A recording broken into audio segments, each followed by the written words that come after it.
আপনার দোকানে ব্যবসা বাণিজ্যে বরকত হয় না, আপনি ইস্তিগফার পাঠ করেন, আল্লাহ তাআলা বরকত দান করবেন। আপনার সন্তান হয় না, আপনি সন্তানের জন্য মাজারে যাইবেন না। আমাদের সমাজের মানুষ সন্তান চায় মাজারে গিয়ে, এটা শিরকি কাজ। শিরিক যারা করে তাদের ঈমান চলে যায়। যারা শিরিক করে আল্লাহ তাআলা তাদেরকে চিরস্থায়ী জাহান্নামী ঘোষণা করেছেন, কোনোদিন তাদেরকে ক্ষমা করবে না আল্লাহ তাআলা বলেছেন। এই কারণে সন্তান মাজারের মধ্যে চাওয়া যাবে না, কোনো পীরের কাছে চাওয়া যাবে না, কোনো পাগলের কাছে চাওয়া যাবে না, দুনিয়ার কোনো মানুষের কাছে চাওয়া যাবে না। একমাত্র রব্বে কারিমের কাছে সন্তান চাইতে হবে। আল্লাহ তাআলা বলেন, তুমি ইস্তিগফার পাঠ করো, তোমার সন্তান হয় না, আমি তোমাকে সন্তান দান করব। তোমার ব্যবসা বাণিজ্যে লোকসান, ব্যবসা বাণিজ্যে বরকত হয় না, বেশি বেশি ইস্তিগফার পাঠ করো। ইস্তিগফারের বিনিময়ে আমি তোমার ব্যবসা বাণিজ্যে বরকত দান করব। তুমি বিপদ আপদের মধ্যে আছো, বিপদ আপদের মধ্যে আছো, বেশি বেশি ইস্তিগফার পাঠ করো, তাহলে আমি তোমার বিপদ আপদ দূর করে দিব। ইস্তিগফারের বিনিময়ে আমি তোমাকে শান্তিময় ইজ্জতময় জিন্দেগি দান করে দিব। আলহামদুলিল্লাহি নাহমাদুহু ওয়া নাস্তাঈনুহু ওয়া নাস্তাগফিরুহু ওয়া নু'মিনু বিহি ওয়া নাতাওয়াক্কালু আলাইহি ওয়া নাউযু বিল্লাহি মিন শুরুরি আনফুসিনা ওয়া মিন সাইয়্যাতি আ'মালিনা। মান ইয়াহদিহিল্লাহু ফালা মুযিল্লা লাহু ওয়া মান ইউদ্লিলহু ফালা হাদিয়া লাহু। ওয়া নাশহাদু আল লা ইলাহা ইল্লাল্লাহু ওয়াহদাহু লা শারীকা লাহু ওয়া নাশহাদু আন্না মুহাম্মাদান আবদুহু ওয়া রাসূলুহু। أما بعد فأعوذ بالله من الشيطان الرجيم. بسم الله الرحمن الرحيم. فقلت استغفروا ربكم إنه كان غفارا يرسل السماء عليكم مدرارا ويمددكم بأموال وبنين ويجعل لكم جنات ويجعل لكم أنهارا. وقال النبي صلى الله عليه وسلم طوبى لمن وجد في صحيفته استغفارا كثيرا أو كما قال النبي عليه الصلاة والسلام. اللهم صل على محمد وعلى آل محمد كما صليت على إبراهيم وعلى آل إبراهيم إنك حميد مجيد.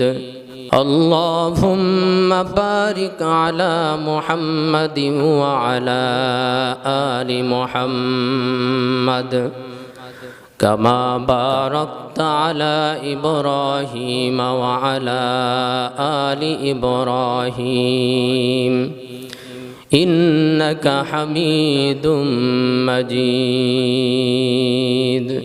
আমি আপনাদের সামনে সূরাতুন নূহ থেকে 3টি আয়াত তিলাওয়াত করেছি। হাদিসের সুবিখ্যাত কিতাব ইবনে মাজাহ শরীফের 3818 নং হাদিস তিলাওয়াত করেছি। আল্লাহ তাআলা যদি তৌফিক দান করেন তাহলে উক্ত আয়াত এবং হাদিসের উপর কিছু আলোকপাত করার চেষ্টা করব। ওয়া তৌফিক ইল্লা বিল্লাহ। আমি যে আয়াত তেলাওয়াত করেছি সেই আয়াতের মধ্যে আল্লাহ পাক রব্বুল আলামিন ইস্তিগফার পাঠকারীদের কতিপয় পুরস্কারের আলোচনা করেছেন। যারা বেশি বেশি ইস্তিগফার পাঠ করে তাদের অনেক ফজিলতের কথা, অনেক নিয়ামতের কথা, অনেক অনেক কিছু পাওয়ার কথা আল্লাহ পাক রব্বুল আলামিন উক্ত আয়াতের মধ্যে আলোচনা করেছেন। আল্লাহ তাআলা বলেন, ফাকুল তুস্তাগফিরু রাব্বাকুম ইন্নাহু কানা গফফারা ইউরসিলিস সামাআ আলাইকুম মিদরারা ওয়ায়ুমদিদুকুম বিআমওয়ালিন ওয়া বানিনা ওয়ায়াজআল লাকুম জান্নাতিন ওয়ায়াজআল লাকুম আনহারা। আল্লাহ পাক রব্বুল আলামিন বলেন, তোমরা তোমার পালনকর্তাদের নিকট ক্ষমা প্রার্থনা করো, নিশ্চয় তিনি অত্যন্ত ক্ষমাশীল। তিনি তোমাদের উপর অজস্র ধারায় বৃষ্টি বর্ষণ করবেন, তোমাদের ধন সম্পদ বাড়িয়ে দিবেন এবং তোমাদের সন্তান সন্ততির মধ্যে বরকত দান করবেন এবং তোমাদের জন্য জান্নাতে বাগ বাগিচা নির্মাণ করবেন এবং নদী নালা প্রবাহিত করবেন। আল্লাহ পাক রব্বুল আলামিন এই তিনটা আয়াতের মধ্যে পাঁচটা নিয়ামতের কথা বর্ণনা করেছেন। বান্দা যদি ইস্তিগফার পাঠ করে আল্লাহ পাক রব্বুল আলামিন এই আয়াতের মধ্যে পাঁচটা নিয়ামত দিবেন বলে ওয়াদা করেছেন। সূরা হুদের এক আয়াতের মধ্যে আল্লাহ তাআলা বলেন, ওয়া আনিস্তাগফিরু রাব্বাকুম সুম্মা তুবু ইলাইহি ইউমাত্তিউকুম মাতাআন হাসানান ইলা আজালিম মুসাম্মা ওয়া ইউতি কুল্লাযী ফাদলিন ফাদলা। আল্লাহ পাক রব্বুল আলামিন বলেন, আর তোমরা তোমাদের পালনকর্তার সমীপে ইস্তিগফার পাঠ করো, তাহলে তিনি তোমাদেরকে উৎকৃষ্ট জীবন উপকরণ দান করবেন। যারা বেশি আমল করবে আল্লাহ তাআলা তাদেরকে বেশি পরিমাণে দান করবেন। এই আয়াতের মধ্যে আল্লাহ পাক রব্বুল আলামিন বিশেষভাবে শান্তিময় জিন্দেগির ওয়াদা করেছেন। আমরা তো আসলে সব কিছুর মধ্যেই শান্তি। হযরতে হাসান বসরি রহমাতুল্লাহি আলাইহির কাছে এক ব্যক্তি আসলো। এক ব্যক্তি এসে বলল, হুজুর, আমার রিজিকের অভাব, আপনি আল্লাহ তাআলার কাছে দোয়া করেন আল্লাহ তাআলা যেন আমার রিজিক বাড়ায়া দেন। হযরত হাসান বসরি রহমাতুল্লাহি আলাইহি বললেন, তুমি ইস্তিগফার পাঠ করো। আরেক ব্যক্তি আসলো হাসান বসরি রহমাতুল্লাহি আলাইহির কাছে, এসে বলল, হুজুর, আমার সন্তানাদি হয় না, আমার সন্তানাদি যেন হয়, আপনি একটু দোয়া করেন আল্লাহ তাআলার কাছে, আল্লাহ তাআলা যেন আমাকে সন্তানাদি দান করে। হাসান বসরি রহমাতুল্লাহি আলাইহি বললেন, তুমি বেশি বেশি ইস্তিগফার পাঠ করো। আরেক ব্যক্তি আসলো হাসান বসরি রহমাতুল্লাহি আলাইহির কাছে, হুজুর, আমি অনেক বড় বিপদ আপদের মধ্যে আছি, আমার অনেক বড় বিপদ, আপনি দোয়া করেন আল্লাহ তাআলা যেন আমাকে বিপদ মুক্ত জিন্দেগি দান করেন। হাসান বসরি রহমাতুল্লাহি আলাইহি তাকেও বললেন, তুমি বেশি বেশি ইস্তিগফার পাঠ করো। এমন যেই কোনো সমস্যার কারণে হাসান বসরির কাছে যে কেউ আসতো, তিনি শুধু তাদেরকে ইস্তিগফারের আমল বাতলায়া দিতেন। মজলিসের মধ্যে অনেকে জানতে চাইল, হুজুর, একাধিক সমস্যার কারণে আপনি শুধু একটা আমলই বাতলাই দিতেছেন, শুধু ইস্তিগফারের আমলই বাতলাই দিতেছেন, বিষয়টা তো আমরা বুঝলাম না, বিস্তারিত বলুন। হযরত হাসান বসরি রহমাতুল্লাহি আলাইহি তখন সূরাতুন নূহের এই আয়াতগুলি তেলাওয়াত করলেন। আমি যে আয়াতগুলি আপনাদের সামনে তেলাওয়াত করেছি, তিনি বলেন, নূহ আলাইহিস সালাম তার আপন উম্মতকে এই সমস্যার কারণে তাদেরকে শুধু ইস্তিগফারের আমল দিয়েছেন। এই কারণে আমিও তাদেরকে আমার অনুসারীদেরকে, আমার ভক্তবৃন্দদেরকে বেশি বেশি ইস্তিগফারের আমল দিয়েছি। ইস্তিগফার এমন এক আমল, এইটা দ্বারা আপনার দুনিয়া এবং আখিরাতে সকল সমস্যার সমাধান হয়। আপনার দোকানে ব্যবসা বাণিজ্যে বরকত হয় না, আপনি ইস্তিগফার পাঠ করেন, আল্লাহ তাআলা বরকত দান করবেন। আপনার সন্তান হয় না, আপনি সন্তানের জন্য মাজারে যাইবেন না। আমাদের সমাজের মানুষ সন্তান চায় মাজারে গিয়ে, এটা শিরিকি কাজ। শিরিক যারা করে তাদের ঈমান চলে যায়। যারা শিরিক করে আল্লাহ তাআলা তাদেরকে চিরস্থায়ী জাহান্নামী ঘোষণা করেছেন, কোনোদিন তাদেরকে ক্ষমা করবে না আল্লাহ তাআলা বলেছেন। এই কারণে সন্তান মাজারের মধ্যে চাওয়া যাবে না, কোনো পীরের কাছে চাওয়া যাবে না, কোনো পাগলের কাছে চাওয়া যাবে না, দুনিয়ার কোনো মানুষের কাছে চাওয়া যাবে না। একমাত্র রব্বে কারিমের কাছে সন্তান চাইতে হবে। আল্লাহ তাআলা বলেন, তুমি ইস্তিগফার পাঠ করো, তোমার সন্তান হয় না, আমি তোমাকে সন্তান দান করব। তোমার ব্যবসা বাণিজ্যে লোকসান, ব্যবসা বাণিজ্যে বরকত হয় না, বেশি বেশি ইস্তিগফার পাঠ করো। ইস্তিগফারের বিনিময়ে আমি তোমার ব্যবসা বাণিজ্যে বরকত দান করব। তুমি বিপদ আপদের মধ্যে আসো, বিপদ আপদের মধ্যে আসো, বেশি বেশি ইস্তিগফার পাঠ করো, তাহলে আমি তোমার বিপদ আপদ দূর করে দিব। ইস্তিগফারের বিনিময়ে আমি তোমাকে শান্তিময় ইজ্জতময় জিন্দেগি দান করে দিব। এই আয়াতের ব্যাখ্যায় প্রখ্যাত মুফাসসির রইসুল মুফাসসির হযরত আব্দুল্লাহ ইবনে আব্বাস রাদিয়াল্লাহু তাআলা আনহু বলেন, যে ব্যক্তি ইস্তিগফারকেই একমাত্র আমল হিসেবে গ্রহণ করে নেয়, যে ব্যক্তি ইস্তিগফারকেই একমাত্র আমল বানায়া নেয়, আল্লাহ তাআলা প্রত্যেক বিপদে তার নাজাতের উসিলা বের করে দিবেন, সকল বিপদ আপদ থেকে তাকে মুক্তির ব্যবস্থা করবেন এবং এমন জায়গা থেকে তার রিজিকের ব্যবস্থা করবেন যে সে কল্পনাও করতে পারে নাই। আল্লাহ তাআলা রিজিকের ওয়াদা করেছেন ইস্তিগফারের মাধ্যমে, আল্লাহ তাআলা সন্তানের ওয়াদা করেছেন ইস্তিগফারের মাধ্যমে, আল্লাহ তাআলা জান্নাতের ওয়াদা করেছেন ইস্তিগফারের মাধ্যমে, আল্লাহ তাআলা দুনিয়া এবং আখিরাতের সকল বিপদ আপদ থেকে মুক্তির কারণ বলেছেন ইস্তিগফারকে। এই কারণে আমরা বেশি বেশি ইস্তিগফার পাঠ করব। ইস্তিগফার পাঠ যদি করতে পারি, সর্বপ্রথম যেই লাভ, সেই লাভটা হলো আল্লাহ তাআলা আপনার আমার জিন্দেগীর সকল গুনাহ মাফ করে দিবেন। যার গুনাহ মাফ করে দেওয়া হবে সে জান্নাতে চলে যাবে, তার কোনো চিন্তা থাকবে না, তার কোনো ভাবনা থাকবে না। এই কারণে সময় পেলে ইস্তিগফার পাঠ করতে হবে, বেশি বেশি ইস্তিগফার পাঠ করতে হবে। ইস্তিগফার দ্বারা আল্লাহ তাআলা সন্তানের ওয়াদা দিয়েছেন, ইস্তিগফার পাঠ করেন আপনার সন্তান হবে। আর যদি আপনার সন্তান থাকে, এই সন্তান সন্ততিকে আল্লাহ তাআলা নেককার সন্তান হিসেবে বানিয়ে দিবেন। এই সন্তানগুলির মধ্যে বরকত দান করবেন, সন্তানগুলিকে অবাধ্য রাখবেন না ইস্তিগফারের আমলের কারণে। বাবারা আমার, ইস্তিগফার এমন বড় আমল, ইস্তিগফার সীমাহীন বড় আমল। নবী করিম সাল্লাল্লাহু আলাইহি ওয়াসাল্লাম বলেন, সৌভাগ্যবান তো ওই ব্যক্তি যার আমল নামায় বেশি বেশি ইস্তিগফার পাওয়া যাবে, যার আমল নামায় বেশি পরিমাণে ইস্তিগফারের আমল পাওয়া যাবে। এই কারণে সময় পেলে আমরা ইস্তিগফার পাঠ করব, ইস্তিগফারের বিকল্প নাই। হযরত হুদ আলাইহিস সালাতু ওয়াস সালামের জাতিকে বলা হতো কওমে আদ। এই কওমে আদকে আল্লাহ তাআলা বলেছেন, তোমরা যদি ইস্তিগফার পাঠ করো আমি তোমাদের শক্তিকে দ্বিগুণ করে দিব। কওমে আদের লোকেরা তাফসীরের কিতাবের মধ্যে পাওয়া যায় অনেক শক্তিশালী ছিলেন তারা, এত লম্বা ছিলেন আমাদের কল্পনায় আসবে না এত লম্বা মানুষ হতে পারে। কওমে আদের এক একজন লোক 400 হাত করে লম্বা ছিল, আরেক বর্ণনায় পাওয়া যায় 800 হাত করে লম্বা ছিল। একেবারে খাটো যে লোক ছিল ওই ব্যক্তিও 100 হাত লম্বা ছিল। এত লম্বা চূড়া মানুষগুলি, তাদের শক্তির কোনো কল্পনাই ছিল না। এই পরিমাণ শক্তি আমাদের কল্পনায়ও আসবে না, তারা এত শক্তির অধিকারী।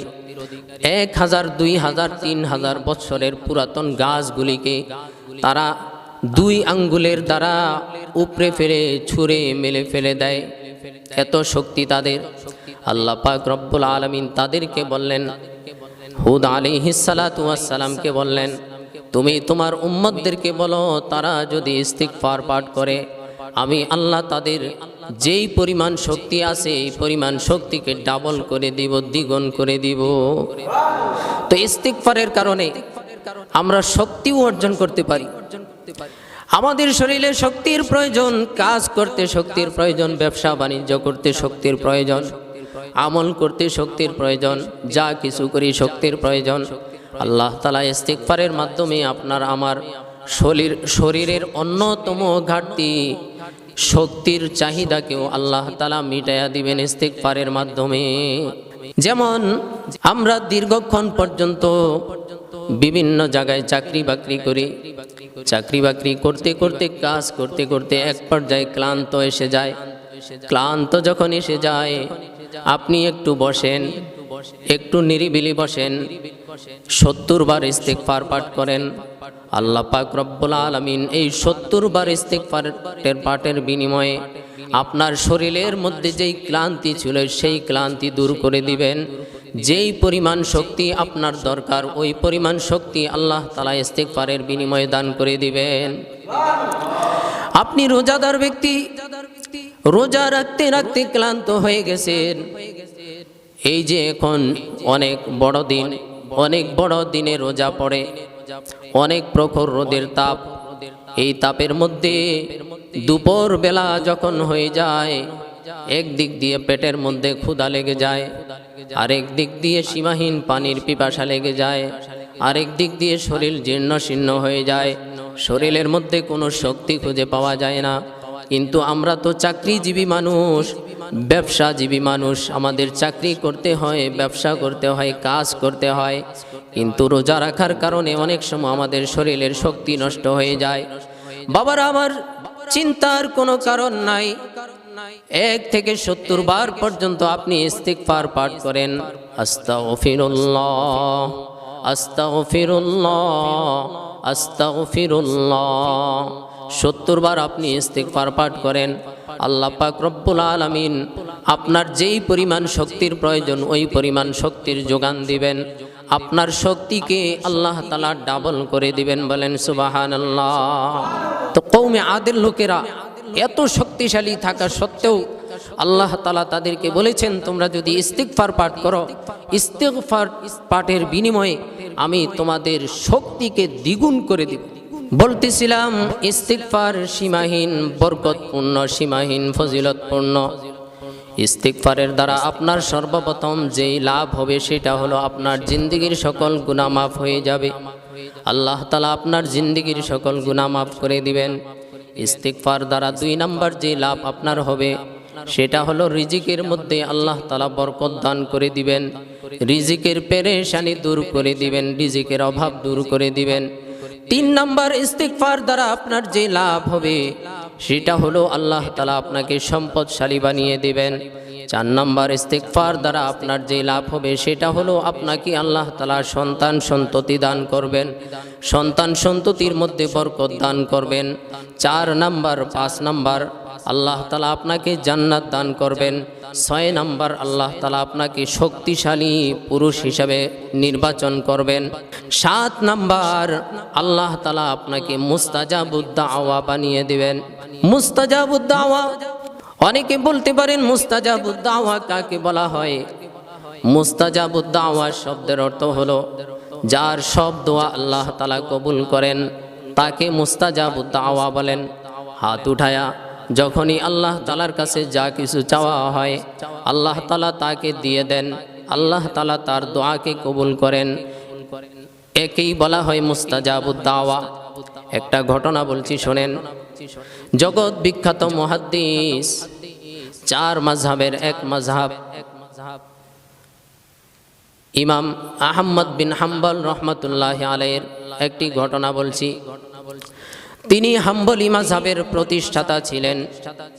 তিনি সারাটা জীবন হাদিসের খেদমত করে কাটিয়েছেন। জগৎ বিখ্যাত এক কিতাব তিনি রচনা করেছেন, মুসনাদে আহমদ। 30,000-এর উপরে, যার হাদিস সংখ্যা প্রায় 40,000। এত বৃহৎ কিতাব তিনি রচনা করেছেন, হাদিসের কিতাব। সারাটি জীবন তিনি হাদিসের পিছনে ব্যয় করেছেন। হাদিস গবেষণা করা, হাদিস লিপিবদ্ধ করা, হাদিস শিক্ষা করা, হাদিস মানুষকে শিখানো, এইভাবেই তিনি তার জীবন পার করে দিয়েছেন। দূর থেকে দূরান্ত, দেশ থেকে দেশান্তর তিনি হাদিসের জন্য সফর করেছেন। একদিনের ঘটনা, ইমাম আহমদ বিন হাম্বল রহমতুল্লাহ আলাইহি কোথাও চলে গেলেন হাদিস সংগ্রহের জন্য। হাদিস সংগ্রহ করার পরে তিনি মহল্লার এক মসজিদের মধ্যে আসরের নামাজ পড়লেন, মাগরিবের নামাজ পড়লেন। মাগরিবের নামাজ পড়ার পরে তিনি হাদিস গবেষণায় লিপ্ত হয়ে গেলেন। তিনি ভাবতেছেন, এত দূরে আমি আছি, এখন বাসা পর্যন্ত পৌঁছতে পারবো না। মনে মনে সিদ্ধান্ত নিলেন এই মসজিদের মধ্যেই তিনি রাত কাটিয়ে দিবেন। এই সুবাদে তিনি মাগরিবের নামাজ পড়লেন। মাগরিবের নামাজ আদায় করে তিনি হাদিস নিয়ে গবেষণা শুরু করলেন। এশারের নামাজের আজান হয়ে গেল। এশারের নামাজের আজান হয়ে যাওয়ার পরে এশারের নামাজ পড়লেন। এশারের নামাজের পরে তিনি আবার হাদিস নিয়ে গবেষণা শুরু করলেন। বেশিক্ষণ তিনি গবেষণা করতে পারলেন না। কিছুক্ষণ পরে মসজিদ কর্তৃপক্ষ, মসজিদের খাদেম এসে বলল, কে গো আপনি? আপনাকে চিনি না, জানি না, আপনি মসজিদ থেকে বের হয়ে যান। মসজিদ আমরা বন্ধ করে দিব, মসজিদ তালা দিয়ে দিব। ইমাম আহমদ বিন হাম্বল রহমতুল্লাহ আলাইহি ওই যুবককে অনুনয় বিনয় করে বললেন, বাবা, আমি তো মাগরিবের নামাজ এই মসজিদে পড়েছি, এশারের নামাজও এই মসজিদে পড়েছি, আমার ইচ্ছা ফজরের নামাজটাও এই মসজিদে আদায় করব। সুতরাং আমি চাই এই রাত্রিটা মসজিদের মধ্যে থাকতে এবং হাদিস গবেষণা করে এই রাত্রিটা কাটিয়ে দিতে। ওই যুবক নাসর বান্দা ছিল। ইমাম আহমদ বিন হাম্বল রহমতুল্লাহ আলাইহিকে তিনি চিনেন নাই। ইমাম আহমদ বিন হাম্বল রহমতুল্লাহ আলাইহিকে এক পর্যায়ে তিনি জোর জবরদস্তি করে মসজিদ থেকে বের করে দিলেন। শীতের রাত, ইমাম আহমদ বিন হাম্বল রহমতুল্লাহ আলাইহির কাছে শীতের কোনো পোশাক আদিও নাই। তিনি অজানার পথে চললেন, যেদিকে তিনি চিনেন না, জানেন না। এই রাত কোথায় থাকবেন, কোথায় শুইবেন, কোথায় বিশ্রাম নেবেন, কোনো কিছুরই তার ব্যবস্থা নাই। তিনি অজানা এক পথের দিকে চললেন। হাঁটতে হাঁটতে হাঁটতে হাঁটতে একটা বাজারের মধ্যে তিনি গেলেন। বাজারের মধ্যে গিয়ে দেখেন বাজারের সবগুলি দোকান বন্ধ, একটা দোকানও খোলা নাই।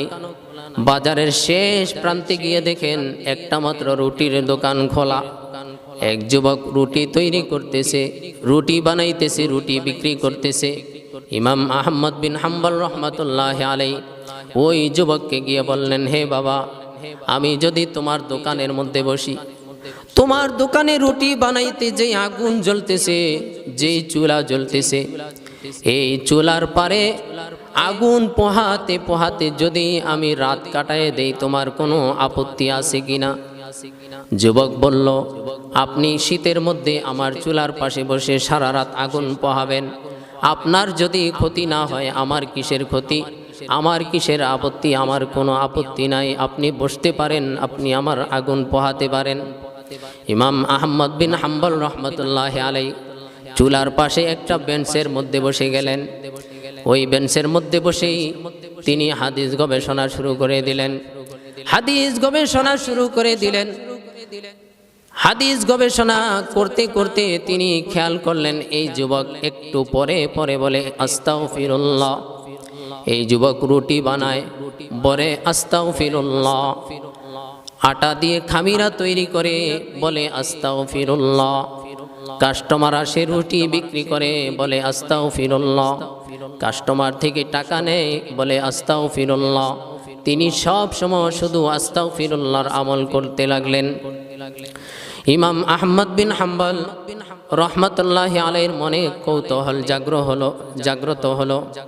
এই যুবক বারংবার আস্তাগফিরুল্লাহ কেন পাঠ করে? যুবককে তিনি কৌতূহল বশত জিজ্ঞাসা করলেন, হে যুবক, তুমি বারংবার কি পাঠ করতেছ বলো? যুবক বলল, আমি ইস্তিগফার পাঠ করতেছি। ইমাম আহমদ বিন হাম্বল রহমতুল্লাহি আলাইহি বলেন, তুমি যে ইস্তিগফার পাঠ করতেছ, এই ইস্তিগফারের বিনিময়ে তুমি কি পেয়েছো? কি পেয়েছো তুমি? যুবক বলল, এই ইস্তিগফারের বিনিময়ে, ইস্তিগফারের আমলের কারণে আল্লাহ পাক রব্বুল আলামিন আমাকে মুস্তাজাবুদ দাওয়া বানিয়ে দিয়েছেন। সুবহানাল্লাহ। এই ইস্তিগফারের আমলে আমি মুস্তাজাবুদ দাওয়া হয়ে গেছি। ইমাম আহমদ বিন হাম্বল রহমতুল্লাহি আলাইহি আরো আশ্চর্য হয়ে গেলেন।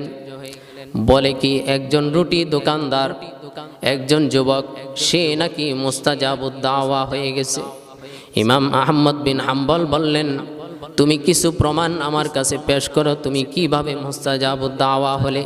ইমাম আহমদ বিন হাম্বল রহমতুল্লাহি আলাইহি যুবক বলল, এই জীবনে আমি যত দোয়া আমার রবের কাছে করেছি, যতবার রবের কাছে আমি হাত উঠাইছি, যতবার রবের কাছে আমি যা কিছু চেয়েছি, চাইতে দেরি আমার রব আমাকে দিতে দেরি করে নাই, সঙ্গে সঙ্গে আমার রব কাঙ্ক্ষিত বস্তুটা আমাকে দিয়েছে। অর্থাৎ এই জীবনে আমি যতদিন আল্লাহ তাআলার কাছে হাত তুলেছি, আল্লাহ তাআলার কাছে যত দোয়া করেছি, আমার সব দোয়া আল্লাহ তাআলা কবুল করেছেন। এতটুকু বলে যুবক চোখের পানি ছেড়ে দিয়ে কান্নাকাটি শুরু করে দিল। চোখের পানি ছেড়ে দিয়ে যুবক কাঁদছে।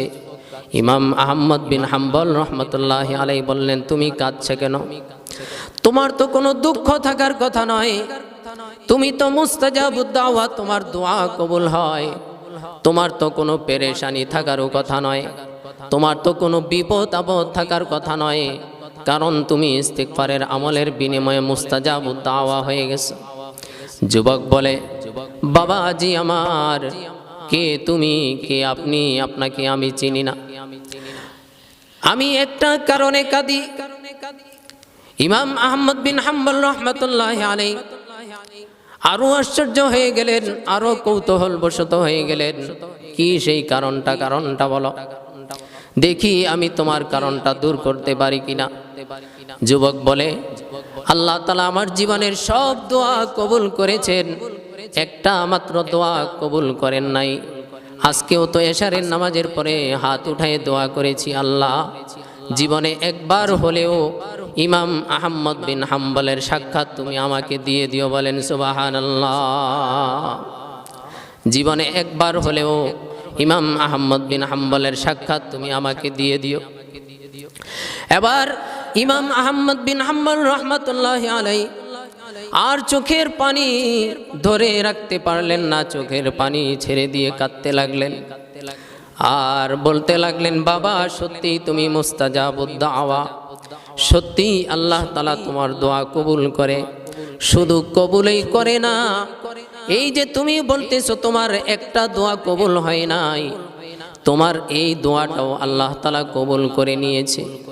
এমন ভাবে কবুল করে নিয়েছে, এই কনকনে শীতের মধ্যে, এই কঠিন শীতের মধ্যে ইমাম আহমদ বিন হাম্বল রহমতুল্লাহি আলাইহি ইমাম আহমদ বিন হাম্বলকে তোমার দরবারে পাঠায় দিয়েছেন, তোমার দোকানের মধ্যে পাঠায় দিয়েছেন। যুবক আরো আশ্চর্য হয়ে গেল। ইমাম আহমদ বিন হাম্বল রহমতুল্লাহি আলাইহি বলেন, লোকেরা তো আমাকে আহমদ বিন হাম্বল বলে, আমি তো আহমদ বিন হাম্বল। আল্লাহ তাআলা তোমার এই দোয়াটাও কবুল করেছেন, এমন ভাবে কবুল করেছেন যে এই শীতের রজনীতে তোমাকে, এই শীতের রজনীতে তোমার কাছে আমাকে প্রেরণ করে দিয়েছেন। সত্যিই তুমি মুস্তাজাবুদ দাওয়া। এমন ভাবে ইস্তিগফারের মাধ্যমে মুস্তাজাবুদ দাওয়া হওয়া যায়। অতঃপর সবচেয়ে বড় নিয়ামত আল্লাহ পাক রব্বুল আলামিন বলেন, ইস্তিগফারের বিনিময়ে আমি তোমাদেরকে জান্নাতে দাখিল করে দিব। জান্নাতে যদি দাখিল হতে পারি, আর কোনো চিন্তা নাই, আর কোনো টেনশন নাই, আর কোনো ভাবনা নাই। এই কারণে বেশি বেশি ইস্তিগফার পাঠ করতে হবে, সময় পেলে ইস্তিগফার পাঠ করতে হবে। যখন কোনো বিপদের সম্মুখীন হই, ইস্তিগফার পাঠ করতে হবে। ইস্তিগফারের পাঠের বিনিময়ে আল্লাহ তাআলার কাছে সাহায্য চাইতে হবে, আশ্রয় চাইতে হবে। আল্লাহ পাক রব্বুল আলামিন ইস্তিগফারের বিনিময়ে দুনিয়া এবং আখিরাতে শান্তিময় জিন্দেগি দেওয়ার ওয়াদা করেছেন। বলেন সুবহানাল্লাহ। এই কারণে আমরা সব সময় বেশি বেশি ইস্তিগফার পাঠ করব।